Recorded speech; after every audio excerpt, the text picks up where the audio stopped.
We're going to get started with the call in just a few minutes. Today's group will be focusing on credit score in purchase of your first home. These are huge topics because, no matter what we want to do with our money, I think most of us can agree that purchasing a home is one of those things, okay? And even if you don't purchase a home, having your credit in order and having the ability to do something like purchase real estate is an enormous part, I think, of getting to a place financially where you can have a lot of options, and options are a really good thing. So we're going to have a gentleman. His name is Katara. He works for Connington Bank in the mortgage department. He is so well versed, I think, with the different options a first-time home buyer has for purchasing a home. So he's going to be on the call. But as we always do, we're going to focus in on, hey, what are you working on? And what does that mean? So what you're working on is a project or a goal, or even a job that you currently have. And what are you doing? Are you attempting to get a better position? Are you attempting to start a business? Are you attempting to kind of do something new with your life that you haven't done before? And where are you at in your progress towards that objective? So that's going to be a lot of what we cover today. And I'm going to start to get everybody on the line here.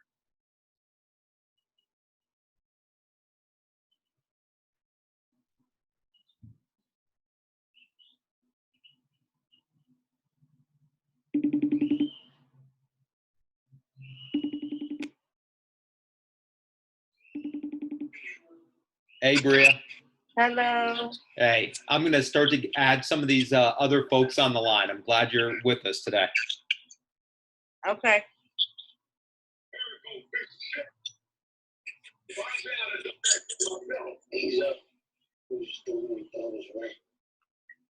Anybody see it? It's broad daylight. Don't nobody care. Why a nigga shooting another nigga or something? They don't talk to Kevin. You can bet on that shit. He hard-headed, but he ain't no bitch. That nigga gave up the recipe. He's ready to burn everything down. You think he gonna keep his mouth shut on this? He's saying why not matter.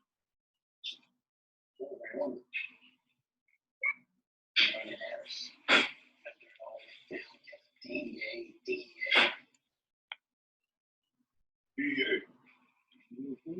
Where did DEA come from? Hello. Hi. Hey, Tara. How are you?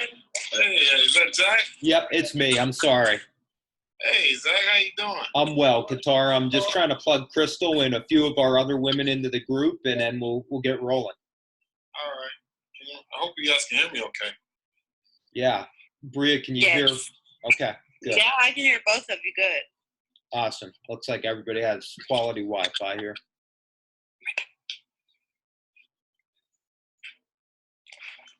Hey, guys, hang with me for just a moment. I'm going to try to plug in some of our other folks from the group. Okay.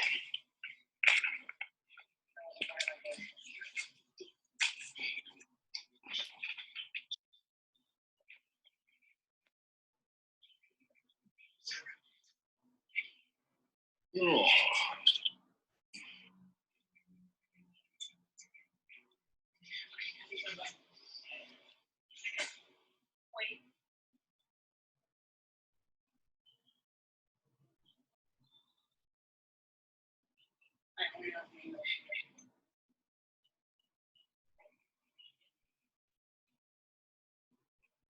Hey, Crystal.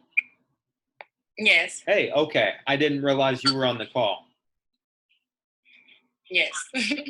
Well, that's because you have a lot to say. So you were just waiting for the right time.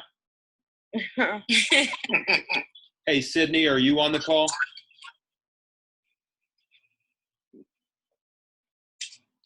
Hey, Sydney, can you hear us?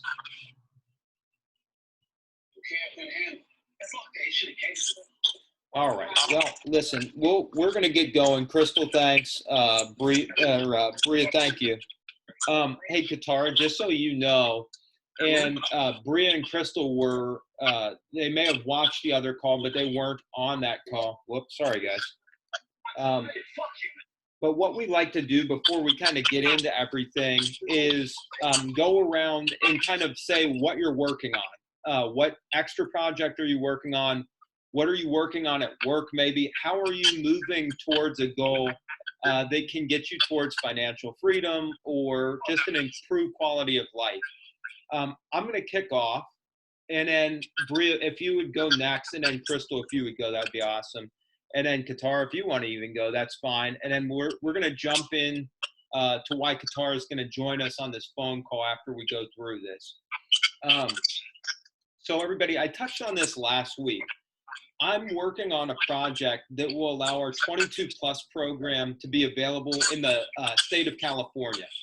I'm working with a charter school out there that works with adults 22 years old and older who don't have a diploma in Sacramento. Hey, Zach. Yeah. I don't know if it would help. Maybe if everybody could mute their line. Okay. Does everybody know how to mute their line? Yes. Okay, cool. All right. Thanks, Qatar. But I'm working on a project that will allow us to basically expand out to the state of California. We're going to have kind of a final call on May 8th to move that forward, but that will give us access to working with thousands of adults in that state. California is the is the world's 5th largest economy. So there are roughly 20 million adults in California without a diploma. So it's a big project. I put almost 2 years of energy into it. It still hasn't closed, but it's going to be very life-changing, I think, for adults out there, as well as the team members that are working on the project with me. So that's what I'm up to. Hopefully on May 8th, this finally closes and we can move forward. So that's what I'm up to, and that's where I'm at with it. Bria, can you share a little bit of what you're working on, whether it be at work or another goal?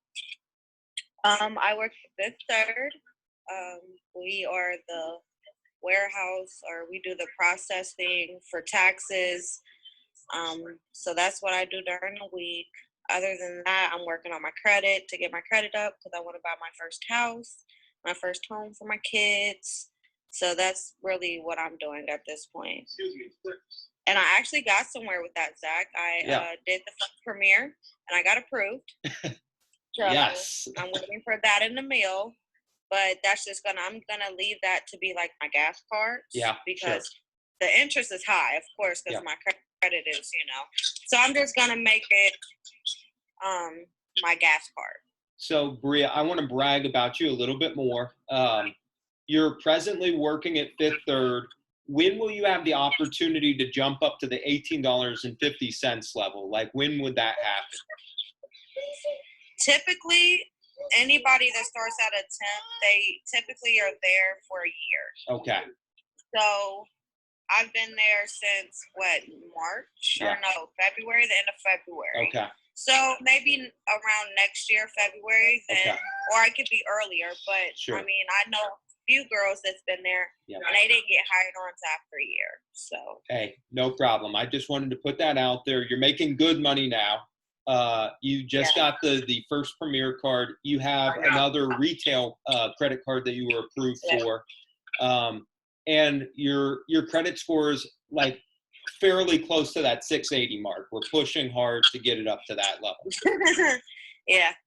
Okay. Took me back, but yep, I'm working. Nice. Thank you. Yeah, no, great. Thank you. Hey, Crystal, tell us what you're working on. So right now, I'm just working on my business, my lash business, trying to get it off the ground. I'm also in the process of starting school to become an esthetician. And I'm also, after everything dies down with the corona, I'm going to, look into Christ. Well, I'm already looking into Christ. I'm just waiting on them to, call me back for an interview. Crystal, yes, thank you. So I would say you are probably, a month-ish away from getting hired there, in a way that will make sense so you can go to school. But Crystal, I know we had a nice in-depth discussion.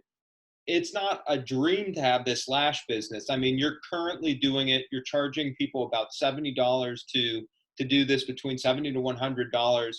You already are turning a positive profit in you've made thousands of dollars doing this in gross profit. So it's not like it's a dream. You're just wanting to do more of it. Yes, absolutely.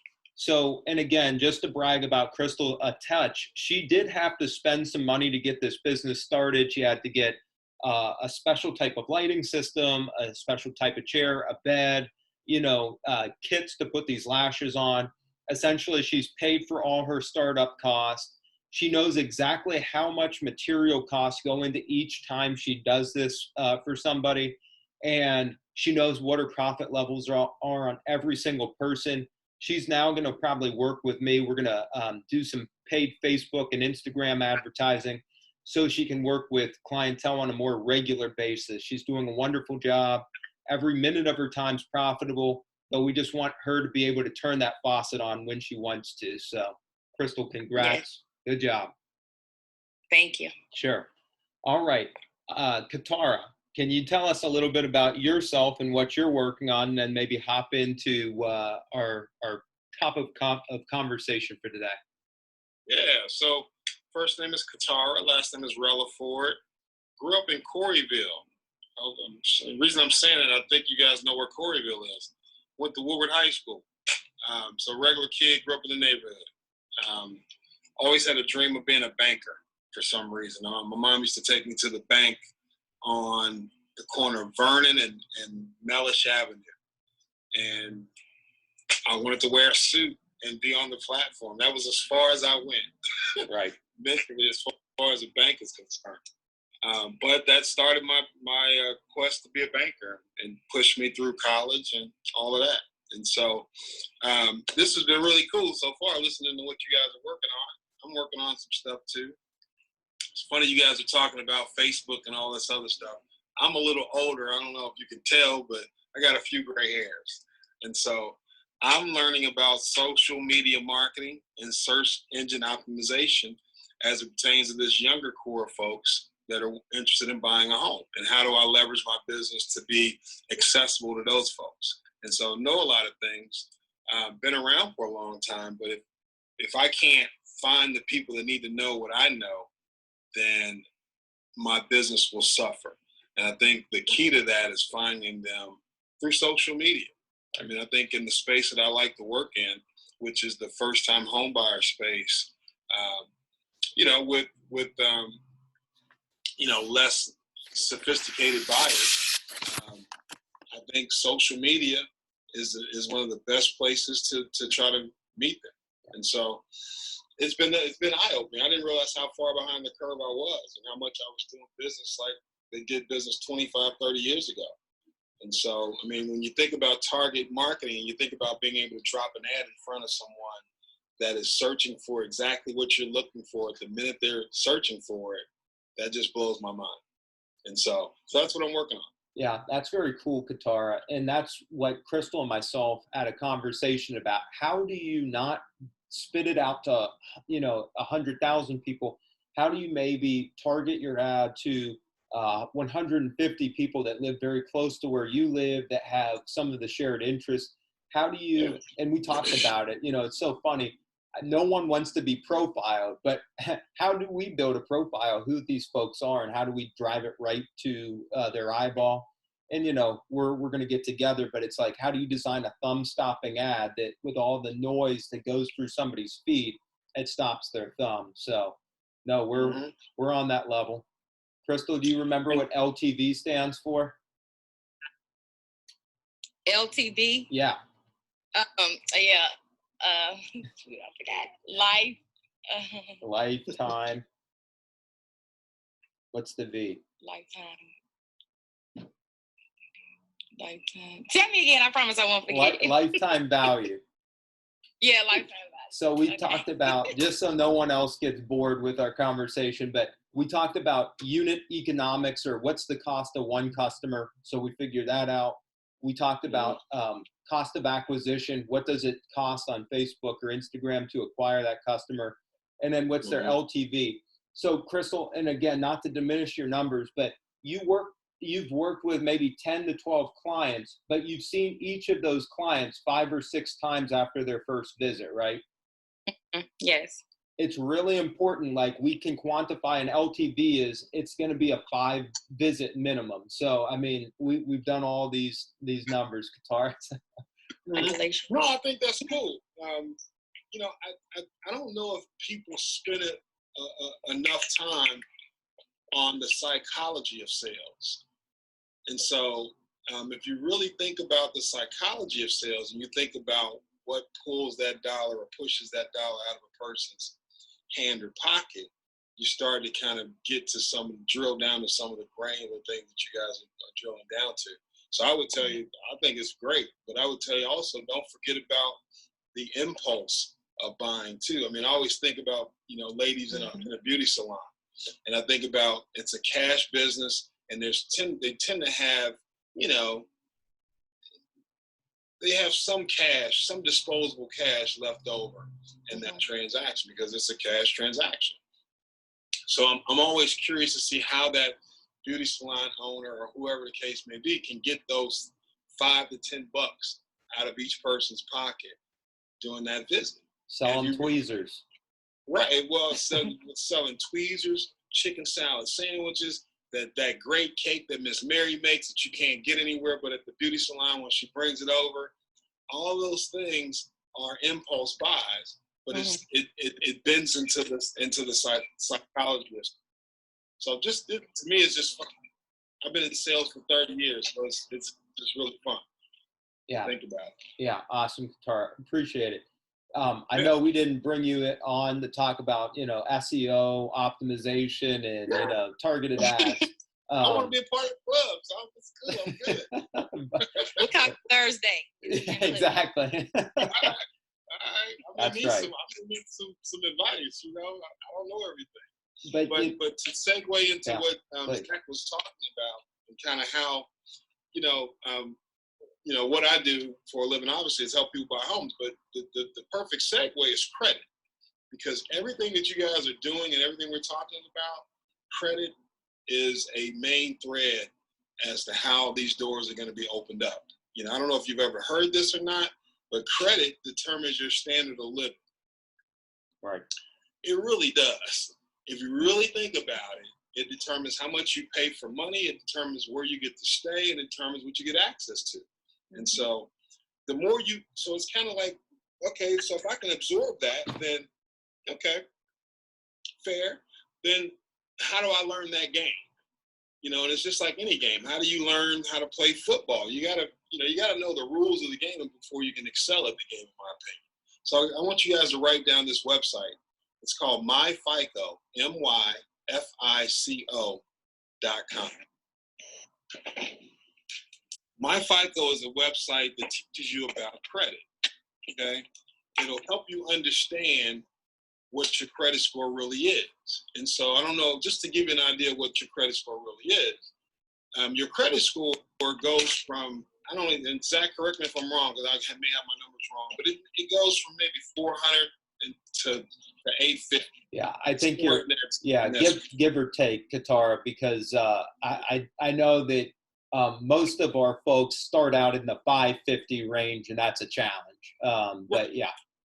Yeah, and so what that credit score is telling the world, it's telling the world how close or how far away from bankruptcy you actually are. And I don't know if you guys knew that, but before I went on this journey of understanding credit like that, I didn't realize that either. But it makes sense. So the higher your credit score, the further away from bankruptcy you are. The lower your credit score, the closer you are. Well, you say, well, why does that? You know, well, what does it take to have a lower score? Well, you probably utilize more of your credit. You haven't paid it properly, and you maybe not paid some folks. And so that type of behavior would lend itself to thinking that that person is more closer to crapping out than a guy that, you know, got access to tons of credit but hasn't utilized it. And when he does utilize it, he's paid it quite well, and he's done that over a vast period of time. That person sounds like he's further away from bankrupt. Okay, so that's just part of it. the other thing is your credit score is an algorithm. And Zach, I don't know how much you went through all this for these guys to understand. Yeah. But No, I mean, we talk about it, but not to this level. We just talk about practical things like the First Premier Bank card, seeing if you can qualify for that, or if you have an outstanding debt. And, we won't go into specifics, but like if maybe you haven't paid on a car that got repoed or something else happened, how you can get that off. But Right. no, this is very good. Please continue. I think this is a value. So you guys have heard of you've heard of Credit Karma, you've heard of Credit Sesame, right? Yeah. Great places. The reason banks can't use their credit scores is because they use a different algorithm to draw a score together. Okay, so if you think about a credit report is really just a list of information. Okay, you guys use Kleenex or you use tissue? Do you use Clorox or do you use Kroger bleach? So the reason I'm using those names is because FICO, Experian, and Equifax are just household names that you're used to hearing. Okay, so they've been with us long enough to where they're like Kleenex and like a Xerox, or like Clorox. Clorox is just bleach, and it's just the name of the brand. Okay, so FICO, Experian, and Equifax are kind of like that. Okay, so they've become the household brand for credit. So the way that they pull together a score is the way America gets access to credit. Okay, so Credit Karma and Credit Sesame comes along and takes that same information, and they figured, okay, we'll put it together in a different way to formulate another type of a score to kind of help people see the value in their credit and where their credit needs to be improved. Okay, but that's the difference in those groups. I think it's important to understand that because I've heard so many people say, well, my Credit Karma score is one thing, but my FICO is, but when I went to apply for credit, I didn't get it because I didn't have the credit score. It's because of those differences. Okay, the bank is looking at Clorox, you're looking at Kroger bleach. Mm-hmm. Not bad, it's just different. Kroger bleach still works, okay? Just not in this particular application, okay? So hopefully, do you guys kind of understand the difference in the score models?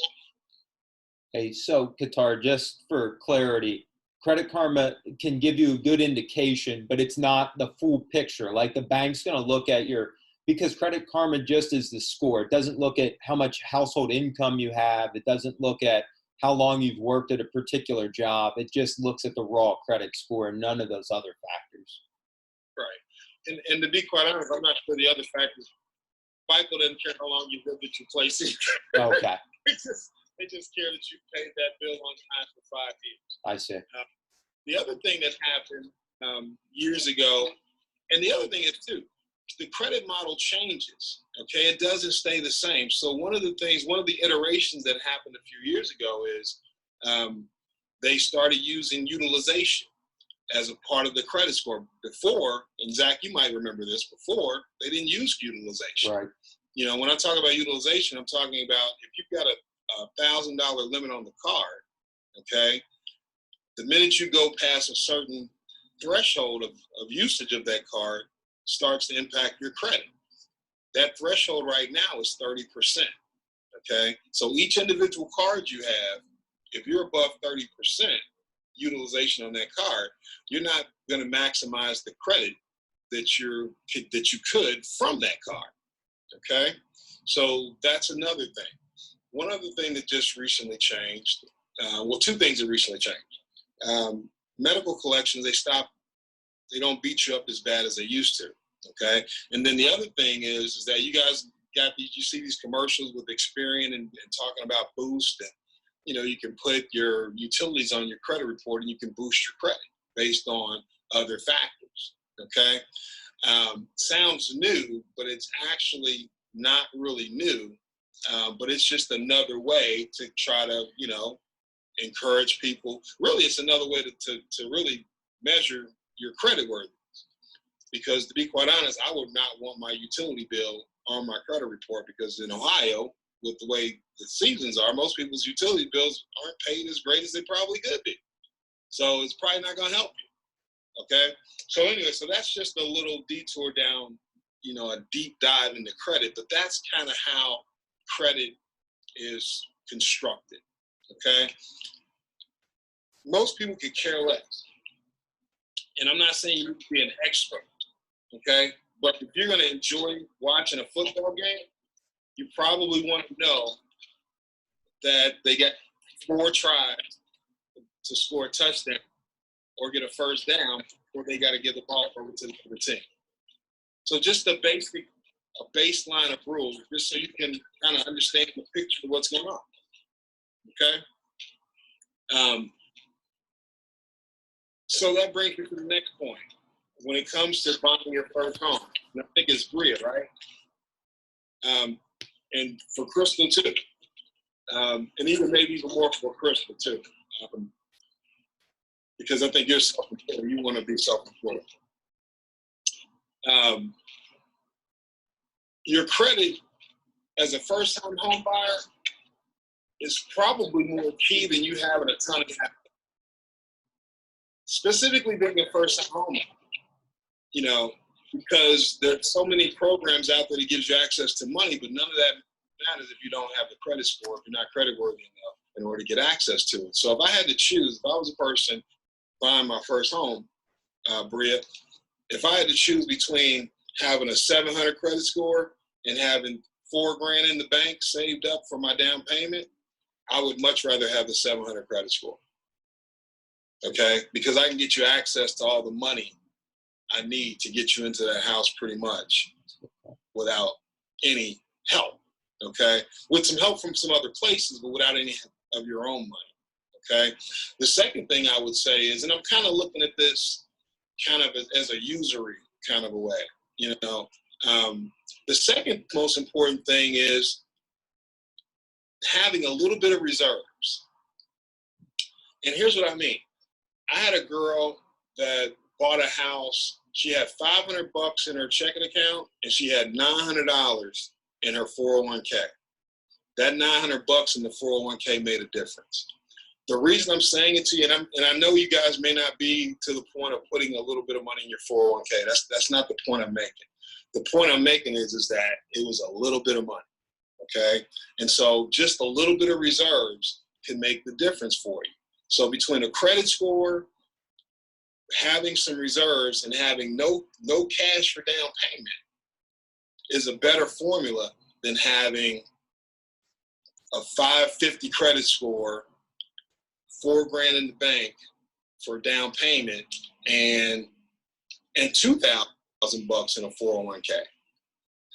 Kind of crazy, but that's just the way those things kind of weigh out when you're trying to buy a home for the first time. So if you think about it this way, they're trying to make a 30-year decision off of a snapshot of information. Let me say that again. They're trying to make a 30-year decision off of a snapshot of information, okay? So they want you to they want to try to get a 2-year history on your employment. They'd like for it to be about the same things that you're typically used to doing.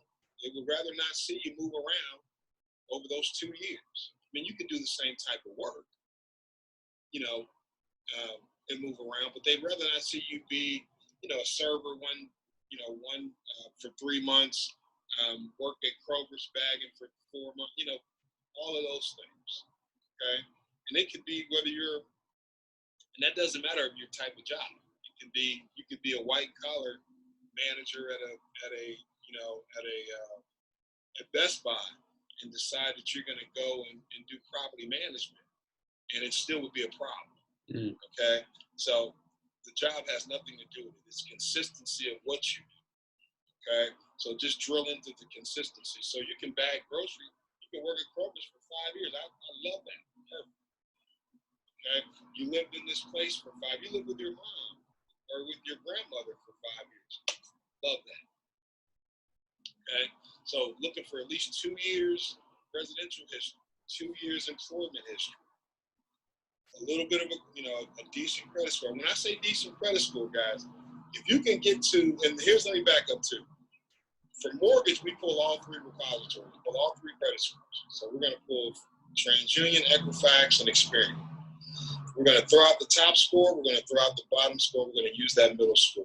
I'm looking for that middle score to be at least, for me to be able to do anything for you, I need it to at least be a 640.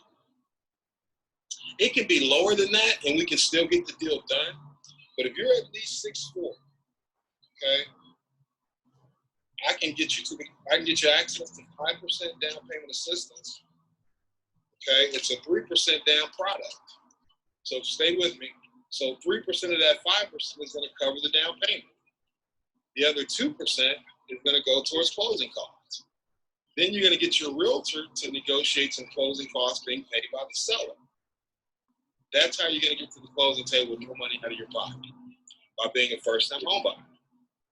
Okay, so and the only way you're going to spend some money on that transaction that I just laid out, you're going to do a home inspection because you need to, you think you like that.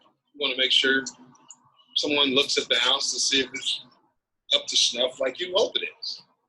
Hey, Bria and Crystal, aren't you guys both at a 640 or above? I'm at a 629 right now. Okay, so close. Keep going. Keep going. Close. Yeah, keep going. And Close. you keep going. And the reason I wanted you to know about my FICO is because now you've got the tool to detect how do you make your credit score go up, or what's holding it back. Because your credit runs in three different verticals: revolving, installment, and mortgage. Okay? Revolving is credit cards. Installment are loans like car loans, or they have a term, but a car loan. And then obviously a mortgage is a mortgage. Okay? You don't have a mortgage, so your credit, and if you don't have a car loan, then your credit report is really literally running off of just the revolving credit. Okay? Yeah. And that's okay. It's okay, but it's just something to understand. Okay? So. Hey, Crystal and Bria, have you lived at the place that you live at currently for at least 2 years? I've lived here for Nadia's 11, so 10, 11 years. 10 or 11 years. Hey, Crystal, what about you? I've been staying here for five years. Perfect. That kind of stability, I know you guys may not think about it, but that type of stability jumps off of an application. And you may not even think about it as stability. It's just, this is where I've been, for 5 years or for 10 years or whatever the case may be. But that's stability. I worked at the Homeownership Center in Greater Cincinnati, and I came from that world of housing agencies. And so, the most of my advice is going to come from a counseling standpoint, even though I'm a banker. Okay, the banker in me is second to the counselor in me. Right. And so, it's not about getting in the home, it's about staying in the home. And once you stay in the home, then it's about protecting that first asset, okay, that you've ever had in your life.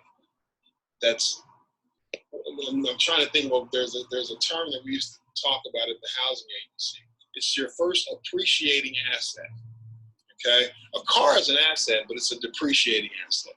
So your home is your first appreciating asset if you treat it right.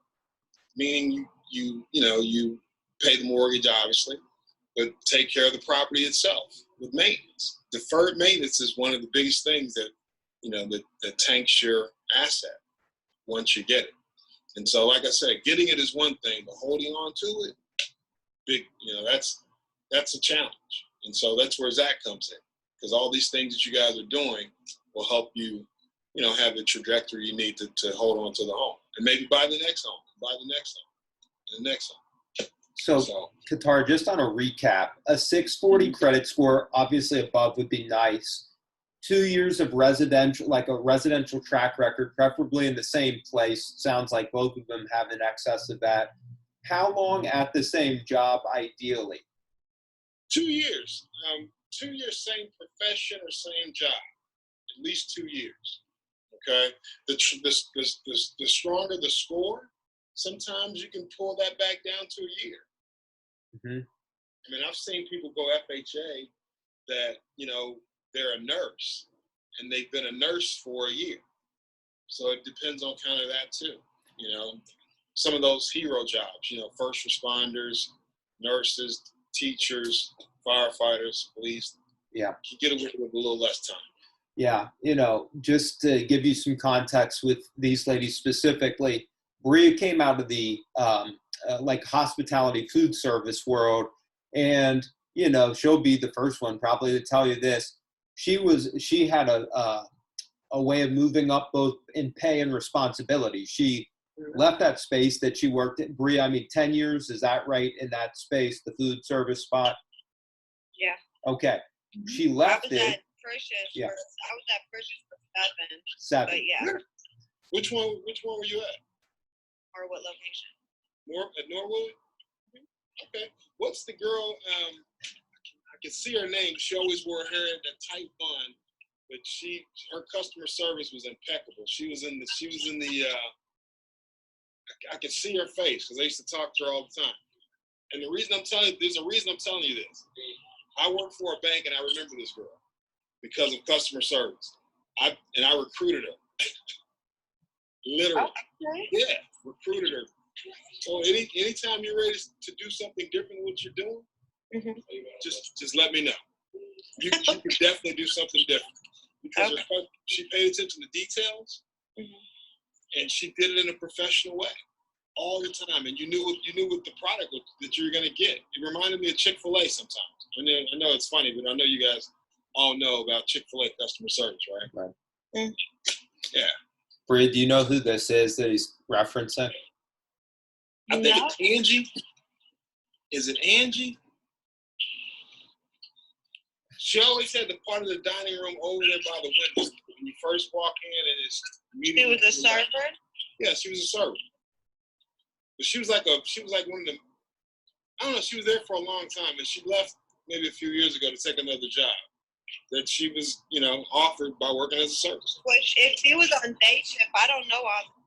I work night shift, so she was day shift, which I want to say there's a lady named Angie. Yeah. I remember hearing of Angie.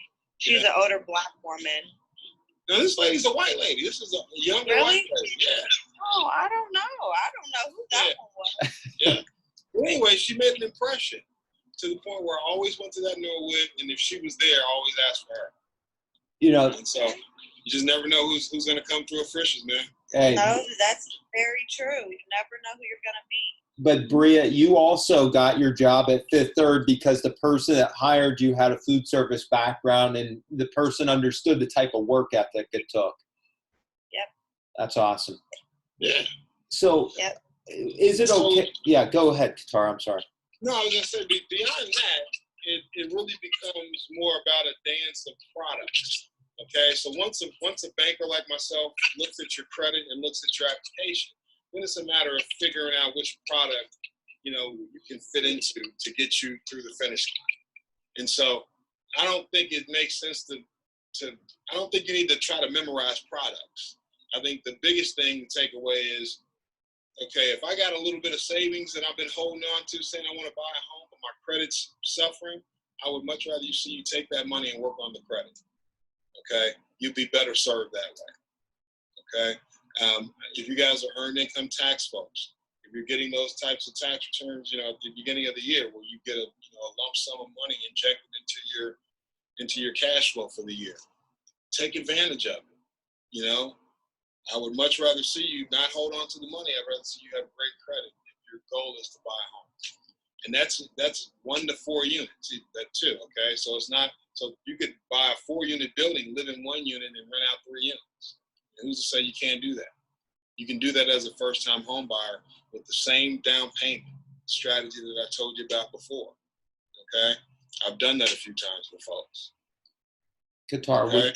would you say that just kind of going back? Crystal's obviously working independently in the beauty space, but she's going to couple that with what we'll call an anchor job at Christ Hospital. Okay. Bria's obviously working at Fifth Third now through a temp agency, but nonetheless at Fifth Third, she's doing an extraordinary job. She was going to up her income, or we had talked about on our last discussion, coupling that with maybe doing some stuff with Postmates or Shipt or Instacart or whatever to build even more income. Is it looked at, I guess, poorly if you have like a 1099, like a W-9 income as well as a W-2 income? Does that look like you're flipping and flopping?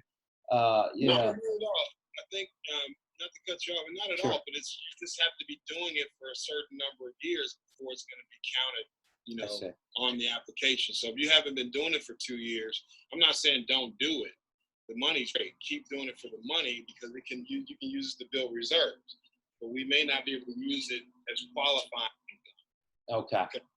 And Crystal, my daughter actually does eyelashes too. So I pay for her to go to classes to do eyelashes. I didn't know what this. I couldn't even say that word. But when I finally heard you say eyelashes, or somebody said eyelashes, I finally understood what you were talking about. But yeah, that is a great business. But because you're self-employed, even though you've got an anchor job, there's some things that I want to tell. We got to figure out how to get her access to some of this information out. Sure. Because the way you're going to be evaluated as a self-employed borrower is, it was already different before COVID-19, but now that COVID-19 is here, there's one more twist, and that is continuity of income. And so a lot of self-employed folks have to be able to prove that their income is going to remain the same as it once was. And that can be a challenge. Yeah. But just as a self-employed person, there's some things, Crystal, that you're going to want to know that are going to serve you well as being. I spent 10 years in business banking with small business lending. So I was lending anywhere from $1 million, $500,000 up to $10 million by the time I got out. Okay. And so there's just a lot you need to know. You don't have to get it all today, but there's some things I want you to understand that most bankers aren't going to tell you. When you start talking to a banker, they're evaluating you the minute you start talking. They're not an apprentice, and they're not a coach like Zach and I. They're not going to coach you through the transaction. They're literally sitting back and evaluating you the minute you open your mouth, to the point of the minute you tell them the type of business you have, to everything else that you say. Okay, and it doesn't behave the same way as other loan transactions, meaning the banker doesn't have to take your application. When you apply for a mortgage, we do.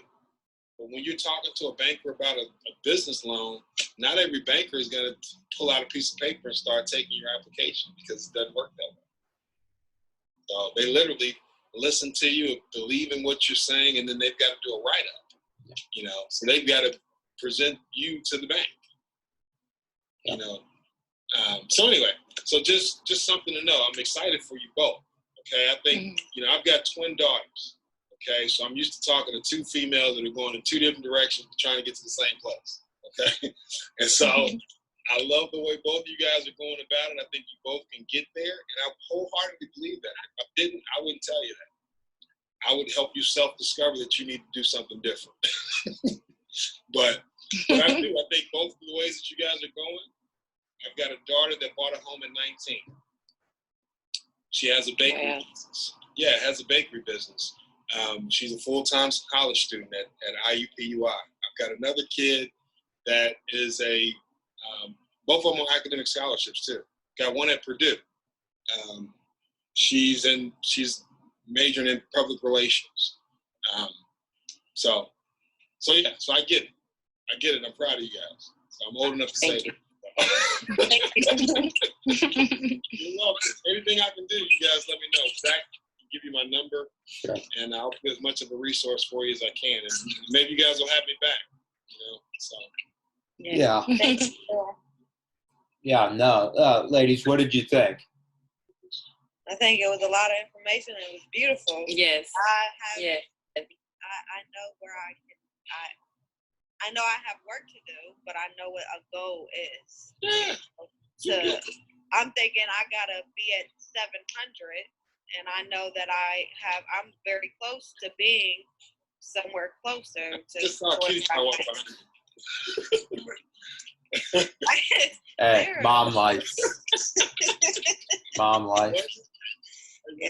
Trust and enjoy it, man. When they get big, they're off doing some other stuff. So Yeah, they don't even want to be bothered. they don't want to be bothered.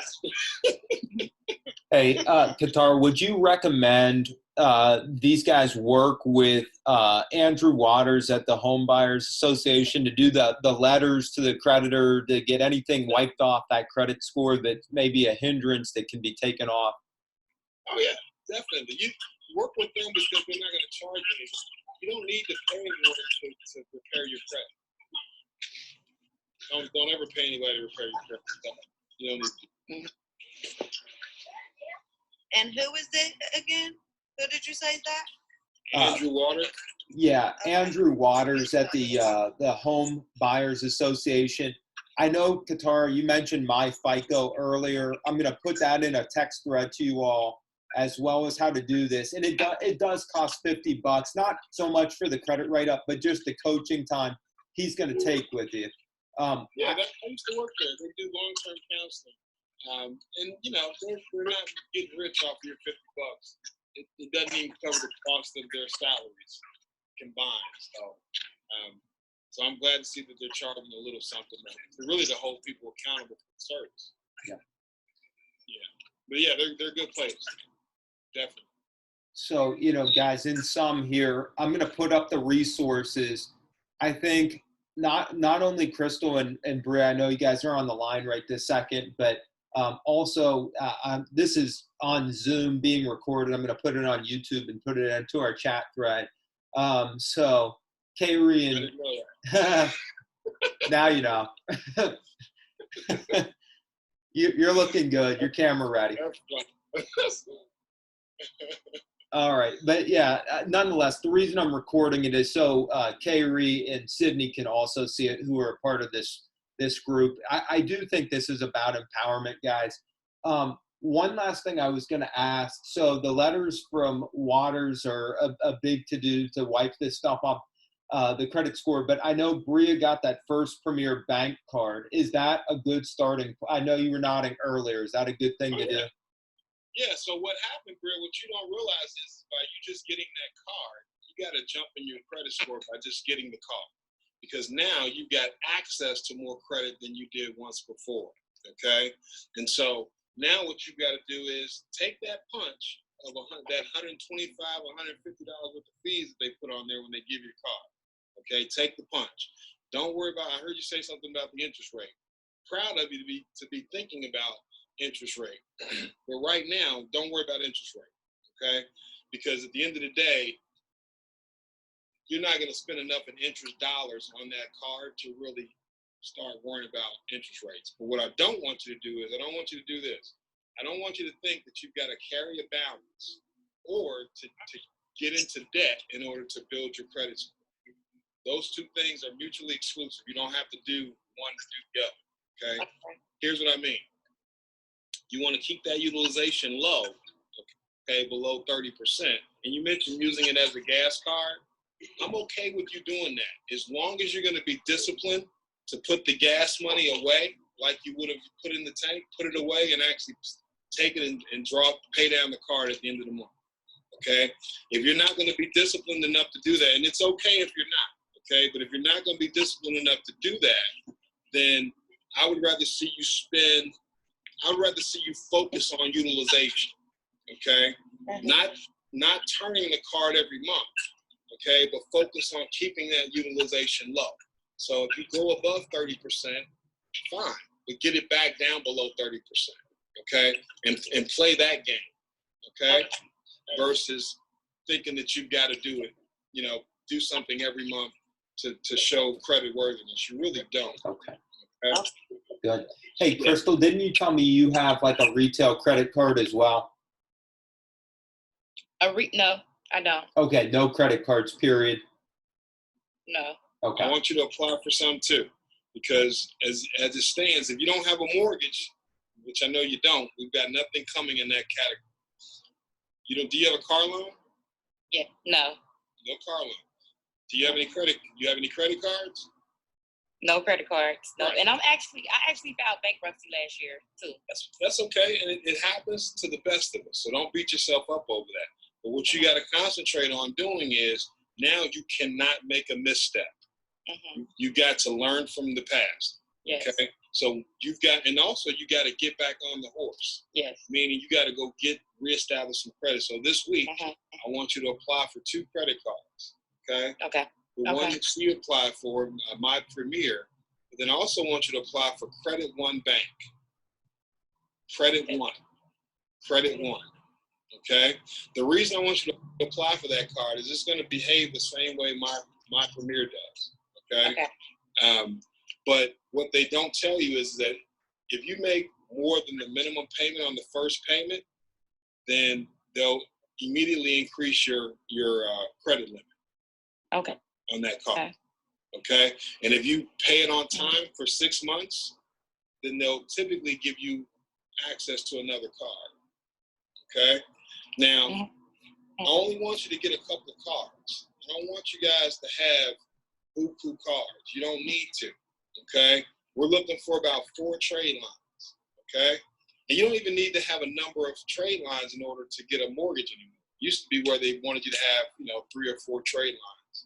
But now they don't even require you to do that anymore. But it's still good to have credit with a few different places. A trade line is each company that you've got credit with. Okay? And so you guys are on your way. Good.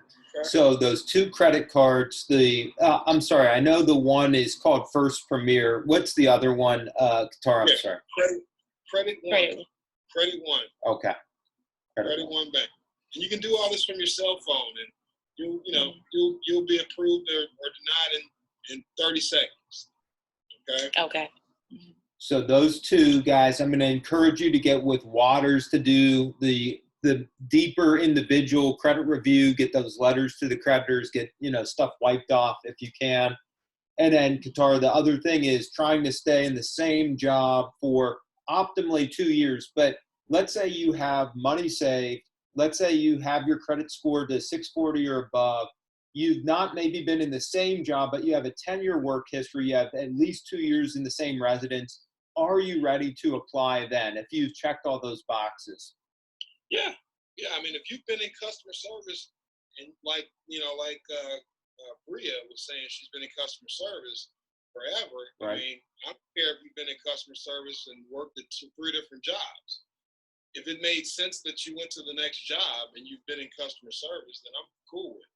That's it. We can always explain that. If you can make more money in customer service over here than you did over here, Right. then by all means, That's right. take the new job. But definitely, yeah. And FHA kind of helps you. FHA, you guys probably heard of FHA.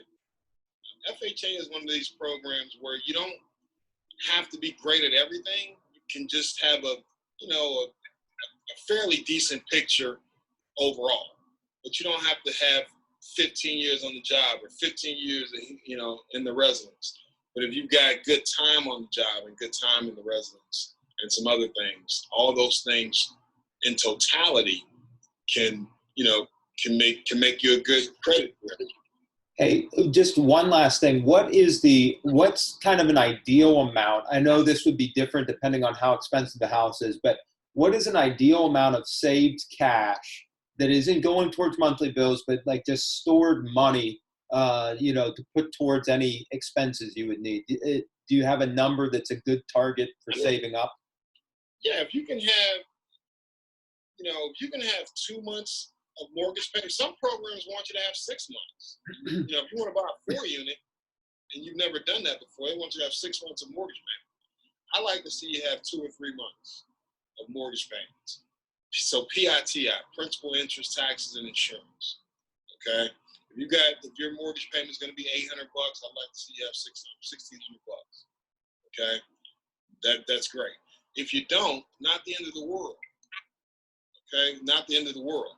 Some of it's timing. You can also time it to where you just got paid. And so now we use the funds that we just got paid to show that, that's where this is going to come from. So I mean, there's all kind of stuff that you can do. Yeah. Okay. All right, guys. Tara, thank you so much for all your time.